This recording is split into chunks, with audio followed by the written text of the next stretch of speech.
It's July 3rd, 2026, and it looks like it's time for an update on the old garden. This is a no dog zone. You guys stay out there. Now, as you can see, if you saw my previous videos, that horseradish is getting really big. The potato plants are starting to succumb to the blight, but those are supposed to be blight resistant potatoes, so they're still growing, and they're putting on new foliage too. If you look, they're still making new leaves to replace the old crappy leaves. My parsnips are looking really good, and you may remember this double row of beets. We pulled about half of them out, and the cantaloupe vines are really kicking. You can see there's a cantaloupe under there.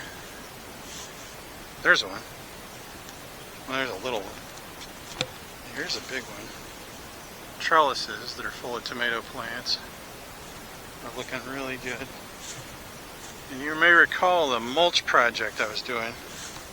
I ended up mulching this entire garden. The whole thing all the way back to the corner. This is my little gate that I have here. So if you look back at it, it's all mulched. And I have cucumber vines going bonkers over here. Now I heard that if you leave a cucumber on the vine after it's ripe, then the vine will die, because the vine thinks that it fulfilled its purpose. So I'm going to have to be very careful looking in there for cucumbers. Make sure that none of them escape my notice.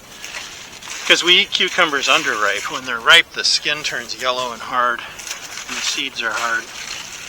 We eat them when they're mature. So I know there are cucumbers in there. Well, there's one right there. It's a little one. That's not a cucumber, that's a leaf. Anyway, I would be very careful with that. These are Kentucky Wonder pole beans. These are some kind of cowpeas. And these are lima beans up here. I got Amish paste tomatoes here. And a couple of other kinds. The lady at the nursery said, "Oh yeah, my sister-in-law loves these tomatoes. What are they?" Well, I don't know. So we bought them. I don't know what they are.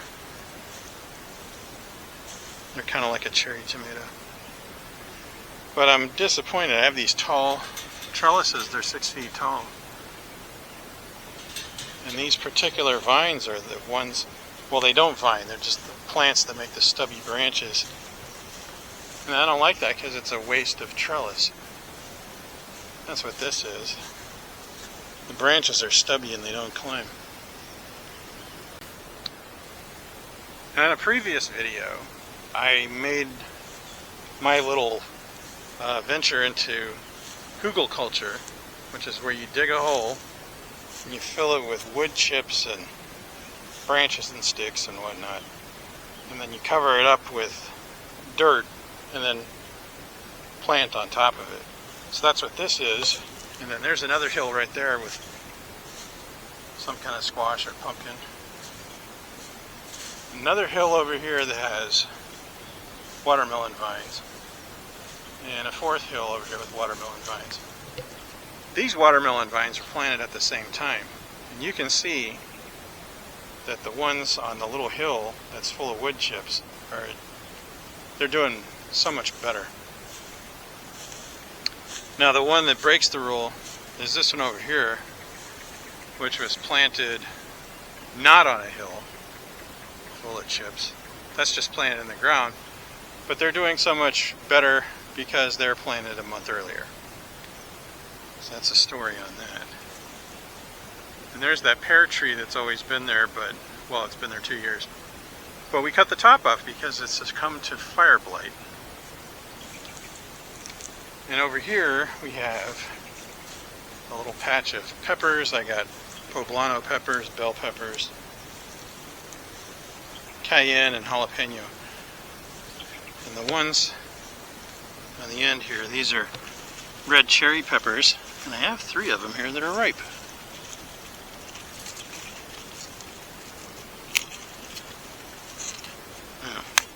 That one's rotten on one side. This one looks really good. And so does this one. Red hot cherry peppers. What a deal.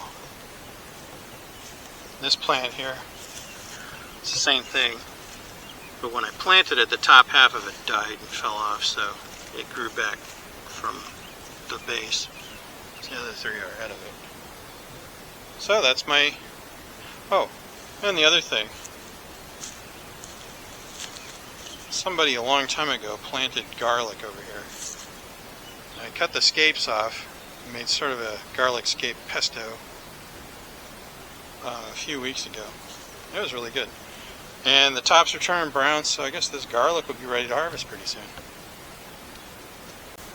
Over here, I planted a little row of sugar baby watermelon seeds over on the west end of the garden. They get a little shade in the morning from this pecan tree, but from midday on to evening, they're in full sun. They're looking pretty good, and it took them a while to get started.